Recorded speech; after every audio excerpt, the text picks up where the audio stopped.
মা, বাইরে তো প্রচন্ড বৃষ্টি হচ্ছে। বাবা এখনো দোকান থেকে বাড়িতে এলো না। তোর বাবা তো বলেই গেল আজকে বাড়ি আসতে দেরি হবে, কি একটা দরকার আছে। তাও তো অনেক দেরি হয়ে গেল, বাইরে বৃষ্টিটাও বেড়েছে। এবার তো আমার চিন্তা হচ্ছে বাবার জন্য। চিন্তা করিস না, তোর বাবা হয়তো দোকানেই রয়েছে, এই বৃষ্টিতে কোথায় আর যাবে। মা তুমি বসো, আমি একবার দোকান থেকে ঘুরে আসছি, একেবারে বাবাকে ডেকে নিয়ে চলে আসব। এত রাত হয়ে গেল, আবার তো খাবেও। না রে, তুই ভিজে ভিজে আর যাস না, তোর আবার শরীর খারাপ করে যাবে। তোর তো একটুতেই সর্দি কাশি ধরে যায়। বাবা এখনো আসছে না, আমার চিন্তা হচ্ছে। আর তাছাড়া আমি তো ছাতা নিয়ে যাব, অল্প হয়তো ভিজে যাব, এসে জামা কাপড় ছেড়ে নেব, তাহলেই তো হবে। ওরে, তোর বাবা চলে আসবে রে, অনর্থক চিন্তা করিস না। বারণ করছি, এই বৃষ্টিতে আর যাস না, আমার আবার চিন্তা বাড়বে। মা তুমি চিন্তা করো না তো, আমি তো ছাতা নিয়েই যাচ্ছি, বাবাকে নিয়েই আসবো। তুমি একটু ধৈর্য ধরে বসো।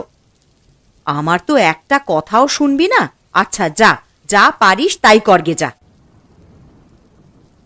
আমি এই যাব আর এই আসবো, বেশিক্ষণ লাগবে না, আমি যাচ্ছি।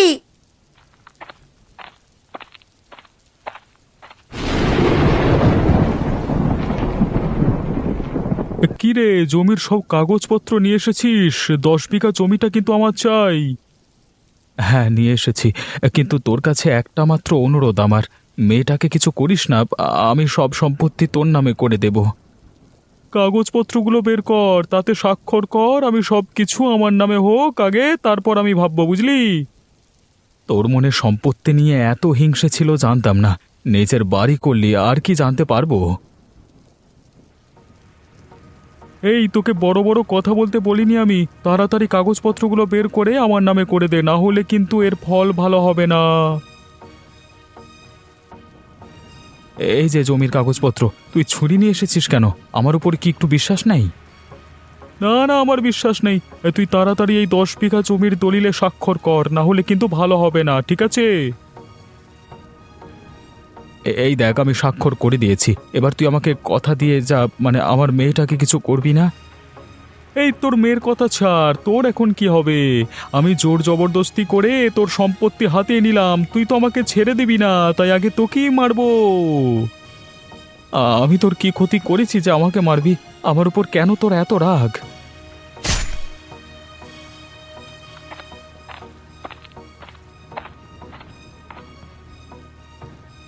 কাকু, তুমি বাবাকে মেরে ফেললে? মারে, তুই এখান থেকে ছুটে পালা, তোর বিপদ হতে পারে, তাড়াতাড়ি পালিয়ে যা। আমি খুন করেছি সেটা দেখে ফেললো, ব্যাপারটা তো ভালো হবে না, একেও মরতে হবে দেখছি। আমি আমি চলে যাই এখান থেকে, না হলে আমার আর রক্ষে নেই।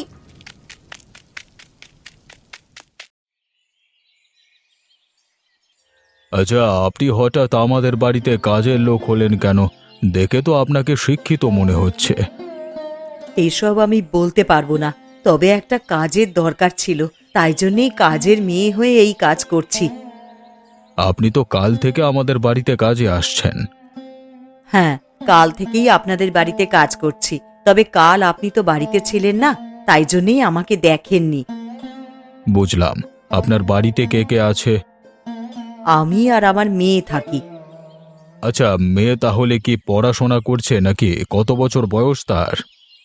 না না, পড়াশুনো করে না, বাড়ির কাজকর্ম করে। বেশি বয়স নয়, এই 14 বছর বয়স। এত কম বয়সে একটা মেয়ে, সে এখন পড়াশোনা না করে কাজকর্ম করছে, তোমাদের কি সমস্যা আমাকে বলো, সমাধান করে দেব।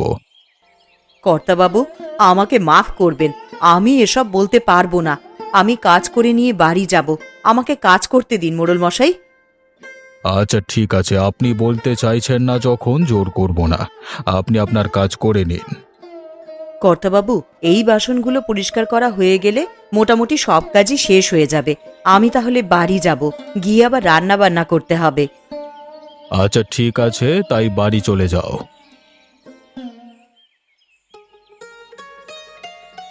কি গো, এবারে ফসল কেমন হলো? এবার তো ফসল ওঠার সময় হয়ে এলো গো। হ্যাঁ, এবারের ফসল খুব ভালো হয়েছে, কিন্তু বর্ষা ঢুকে গেল, এবার ফসল কাটার অসুবিধে হবে। এই যেমন এখন আকাশটা পরিষ্কার আছে, আবার কিছুক্ষণ পরে বৃষ্টি নামছে। বর্ষাকালটা তো ঠিক এই রকমই, কখন বৃষ্টি হবে কেউ জানে না। তবে ওই 10 বিঘা জমিতে কেমন চাষ হচ্ছে গো? ওই 10 বিঘা জমি যেটা আমি দখল করে নিয়েছিলাম, ওটার কথা বলছো তো? হ্যাঁ গো হ্যাঁ, তোমার দাদার জমি, এত কষ্ট করে যেটা আদায় করেছো। ওই জমিটার উপর কি আমার এমনি এমনি লক্ষ্য ছিল নাকি? ওই জমিটা খুব উর্বর, তাই জন্য তো এত কাঠখড় পুড়িয়ে ওই জমি আমার নামে করে নিলাম। এখন দারুণ ফসল হচ্ছে। সত্যি ভাবা যায়, তুমি কোথায় ছিলে আর এখন কোথায় এসে দাঁড়িয়েছো। তবে ভয় একটাই, দাদার মেয়ে অর্থাৎ মেঘা যদি সবার সামনে মুখ খোলে তাহলেই আমি শেষ। সকল সন্দেহ আমাকে করে, কিন্তু প্রমাণ নেই তো কিছু করতে পারে না। কতবার মারবার চেষ্টা করলাম, কিন্তু একটা চেষ্টাও সফল হলো না গো। আশা করছি ওরা কাউকে কিছু বলবে না, সব সময় তো ভয়ে ভয়েই থাকি। থাকবে নাই বা কেন, নিজের চোখের সামনে বাবাকে খুন হতে দেখেছি, সাহস করে আর কিছু বলতে যাবে না আশা করছি। কি হলো গো, তুমি আবার উঠে পড়লে কেন? একবার যাব জমির দিকে, দেখি সব কর্মচারীগুলো ঠিকঠাক কাজ করছে কিনা। লক্ষ কোটি দিতেই হবে।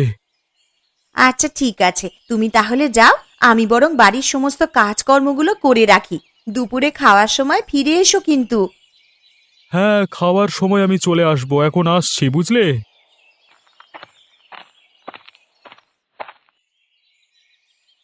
হ্যাঁ, বাবু, আমি ভেতরে আসতে পারি? আরে হ্যাঁ হ্যাঁ, এসো এসো। তা তোমার কথাই ভাবছিলাম। কেন বাবু, আমি কি কিছু করেছি নাকি? আরে না না, তুমি কেন কিছু করবে? তুমি আগে বসো, তোমাকে তারপর সব জিজ্ঞাসা করব। আচ্ছা ঠিক আছে, বসে বললাম। এবার বলুন তো কি হয়েছে?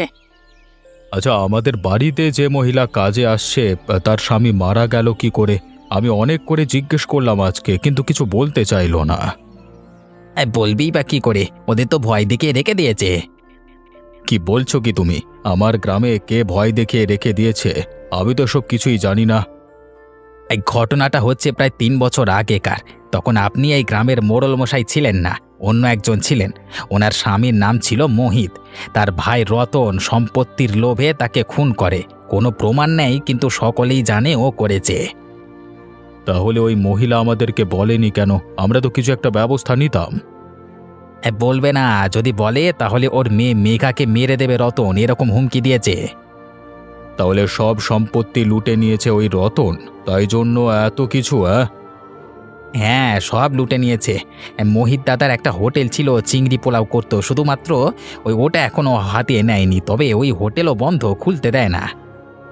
আমার গ্রামে তো এরকম অত্যাচার আমি কিছুতেই সহ্য করব না। আবার খুনও করেছে, তাই শাস্তিও পায়নি। না না, শাস্তি পায়নি। আগের মোড়ল মশাই ওনার সাথে গলায় গলায় ভাবছিল, তাই জন্য খুন করেও বেঁচে গেছে।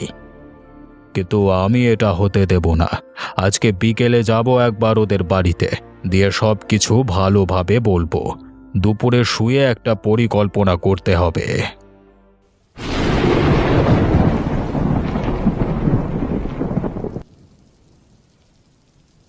মা, তোর আর কতটা বাকি রে? আমার যে শাক রান্না হয়ে গেল, এবার তো খিচুড়িটা বসিয়ে দেব। আমারও প্রায় হয়েই এসেছে মা। ওই দেখো, আবার বাইরে বৃষ্টি শুরু হলো। বর্ষাকালে তো বৃষ্টি হবেই রে।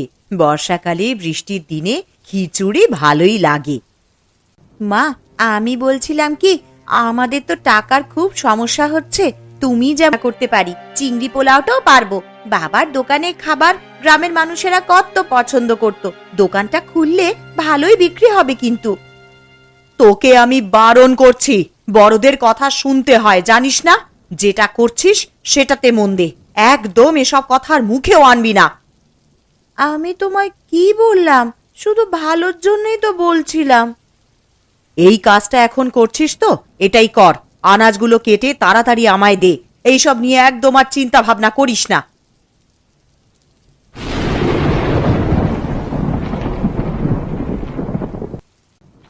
গিন্নি, আমি বাড়ি চলে এসেছি। ও বাবা, তুমি যে খাবার বেড়ে বসে রয়েছো। আমি তো ভাবলাম আর একটু আগেই চলে আসবে, তাই জন্যই তো খাবার বের করেই রেখেছি। তুমি তো পুরো বৃষ্টিতে ভিজে গেছো গো। এই পাশে থাকা গামছাটা দিয়ে গা হাত পাগুলো ভালো করে মুছে নাও। আজকে তবু কিছুটা ফসল কাটা হয়ে গেল। দাঁড়িয়ে থেকে কাজ করালে তবেই ভালো কাজ হয়, বুঝলে? আচ্ছা, আগে খেতে বসো, তারপর না হয় বাকি কথা বলবে।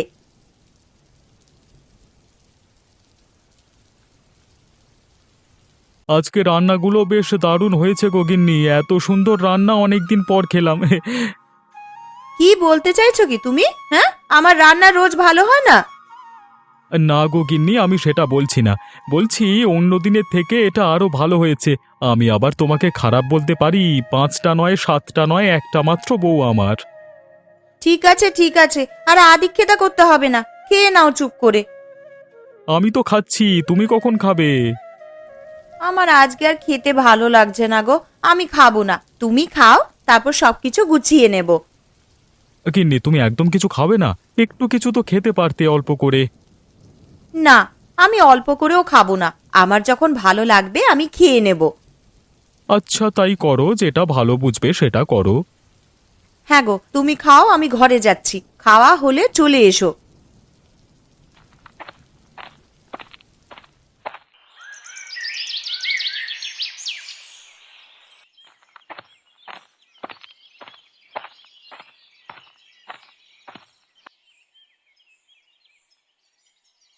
এই যে সুমতি, আপনাকে বলছি, আমি সব কিছু জানতে পেরেছি।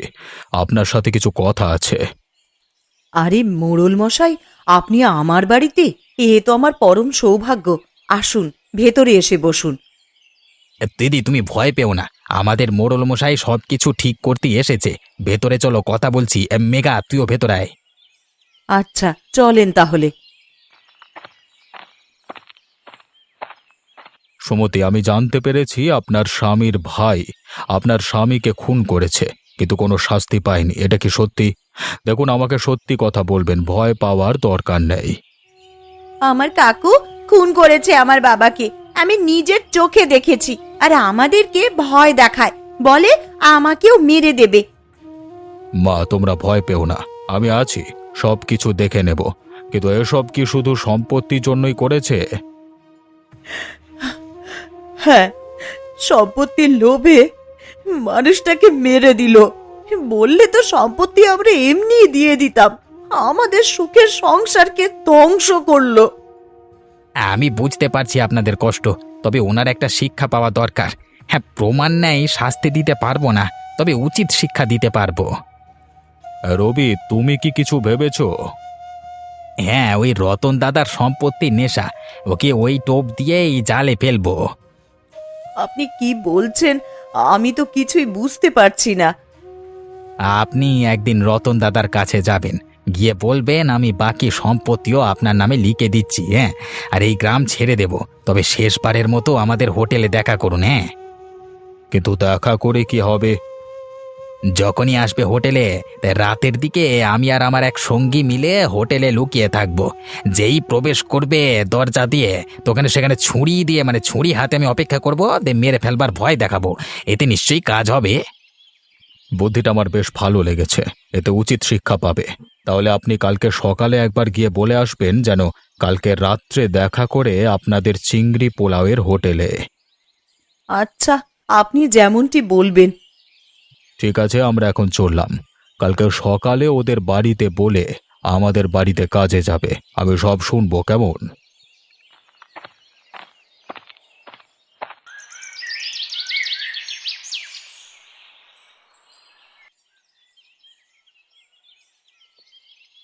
দাদা, বাড়িতে আছেন? কি হয়েছে? তুমি হঠাৎ এখানে এলে কেন? আবার কি কোনো গন্ডগোল পাকিয়েছো নাকি? দেখো, কাউকে কিছু বললে কিন্তু একদম ভালো হবে না। না না দাদা, ওসব কিছু নয়। আমি সব সম্পত্তি আপনাদের নামে করে দিয়ে এই গ্রাম ছেড়ে চলে যেতে চাই, তাই আপনাকে জানাতে এলাম। বাহ, তাহলে কবে দিচ্ছ? আমি একবার আমাদের ওই চিংড়ি পোলাওয়ের হোটেলে যেতে চাই। আজকে রাত্রিবেলায় আপনি ওখানে আসুন, আমি সব কাগজপত্রে স্বাক্ষর করে আপনার নামে সবকিছু করে দেব। আচ্ছা আচ্ছা, ঠিক আছে, ভালোই করেছো। হে, না হলে এমনিতে আমি কেড়েই নিতাম। তাই এসব কথা কেউ যেন জানতে না পারে, তাহলে কিন্তু বিপদ হবে তোমার মেয়ের, তাই না? দাদা, এতদিনে কেউ যখন জানেনি, এর পরেও জানতে পারবে না। আর আমরা তো এই গ্রাম ছেড়ে অনেক দূরেই চলে যাব। ঠিক আছে, এখন যাও, আমি ঠিক সময় পৌঁছে যাব। দেরি যেন না হয়, আর কাগজপত্র ঠিকঠাক করে নিয়ে যাবে। হ্যাঁ, আপনি কিছু চিন্তা করবেন না।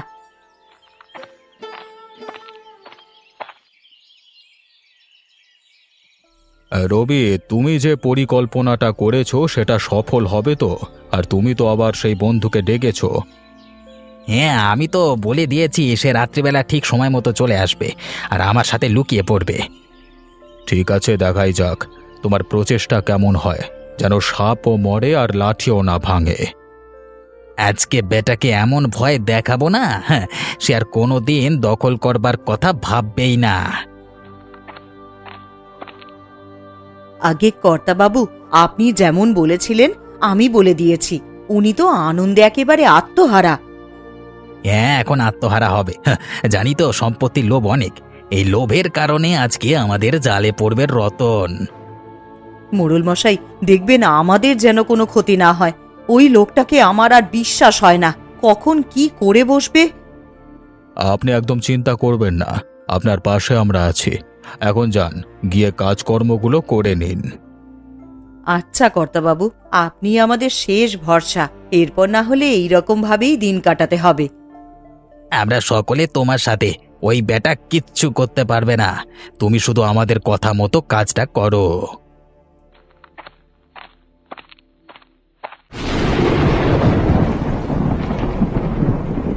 তোমরা সব ঠিকঠাক জায়গায় লুকিয়ে পড়েছো তো? কোনো অসুবিধা হয়নি তো? এই না না, আমরা ঠিকঠাক জায়গাতেই লুকিয়ে পড়েছি। আর আপনি এসব নিয়ে কথা বলবেন না, রতনের আসবার সময় হয়ে গেছে।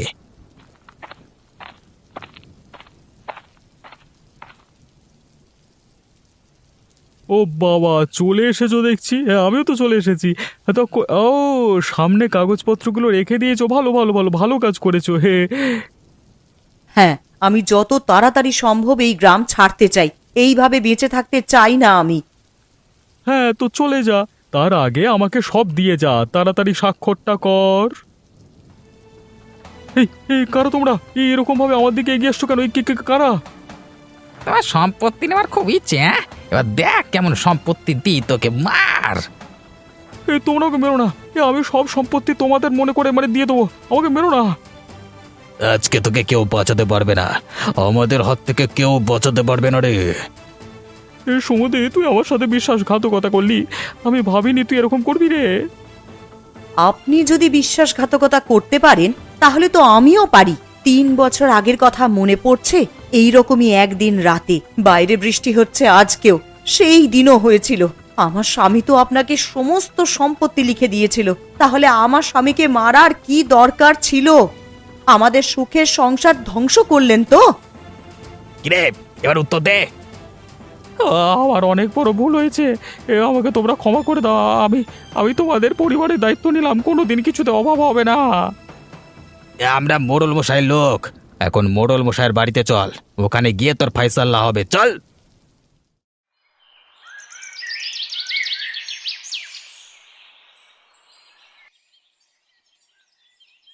এই মোড়ল মশাই, এই দেখুন ধরে এনেছি। এবার আপনি ফয়সাল্লা করুন, কি করবেন? এই যে রতন, তোমার কি বক্তব্য আছে বলে ফেলো, তারপর আমি ভেবে দেখব কি করা যায়। মোড়ল মশাই, আমাকে মাফ করে দিন না, অনেক বড় ভুল করেছি তো। আমি তো মোহন দাদার জীবন ফেরত দিতে পারবো না, তবে আমি আমার বৌদিদের দায়িত্ব নেব। কোনোদিন কিছু অসুবিধে তো হতে দেব না। এসো বাবা, পথে এসো। আচ্ছা ঠিক আছে, আর চিংড়ি পোলায়ের হোটেল খুলতে দেবেন তো? সব কিছু করবে, নিজের ইচ্ছে মতো জীবনযাপন করবে। আমি আর ওদের জীবনে কোনোদিন বাধা সৃষ্টি করব না। মৃত্যু ভয় এরকমই হয়। তখন আমি মোড়ল ছিলাম না, যা ইচ্ছে তাই করে নিয়েছিস। তবে সব সময় সত্যের জয় হয়, যে সৎ পথে চলে তার জয় হয়। তোকেও বলছি, আবার নতুন করে শুরু কর, আর এবারে জোচ্চুরি নয়, সৎ পথে রোজগার করবি। আমি এবার সৎ পথে রোজগার করব, আপনি আমাকে ছেড়ে দিন। আমি আপনার সব কথা শুনে চলবো। আমার কথা শুনে চলতে হবে না, নিজেদের পরিবারের মধ্যে ভালোভাবে মিলিয়ে মিশে থাকো, তাহলে হবে। তাই তো সুমতি, তোমার ভাইকে আপন করে নেবে তো? হ্যাঁ, অবশ্যই নেব, কেন নেব না। আর আমি কাল থেকেই চিংড়ি পোলাওয়ের হোটেল শুরু করে দেব। তাহলে আমরা সকলে যাচ্ছি খেতে। কালকে আবার নতুন করে শুরু হবে তোমাদের চিংড়ি পোলাওয়ের হোটেল। খাওয়াবেন তো? আপনি আমাদের এত সাহায্য করেছেন, আর আমি আপনাকে সামান্য চিংড়ি পোলাও খাওয়াতে পারবো না? কাল সকাল সকাল আমাদের হোটেলে একবার পৌঁছে যাবেন। বৌদি, আমিও তোমাদের হাতে হাতে সাহায্য করে দেব। এই যে তোমরা নিজেদের মধ্যে ভালোভাবে থাকবে, এটাই অনেক বড় কথা। টাকা পয়সা তো কিছু নয়, খালি হাতে এসেছি, খালি হাতে যেতে হবে। এত সম্পত্তি, এত মায়া মোহ সবকিছু ছেড়ে, তাই অহংকার করে কি লাভ? জি, আপনি ঠিক কথাই বলেছেন, আর করব না আমি অহংকার।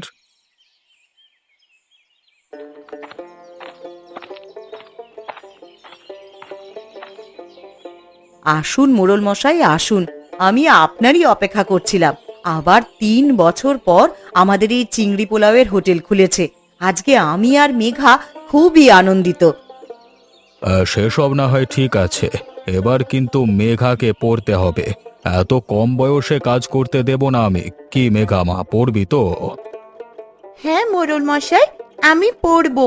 আমাদের হোটেল যখন খুলে গেছে, আর অর্থের অভাব হবে না। মোড়ল মশাই, আপনার খাওয়ার যে ঠান্ডা হয়ে যাচ্ছে, আসেন খেতে বসেন। আমাদের হোটেলের চিংড়ি পোলাও খান। তারক, রবি, এসো খেতে বসবে, এসো। অনেক দূর থেকে হেঁটে হেঁটে এসেছি, ক্ষুধা লাগছে আমার।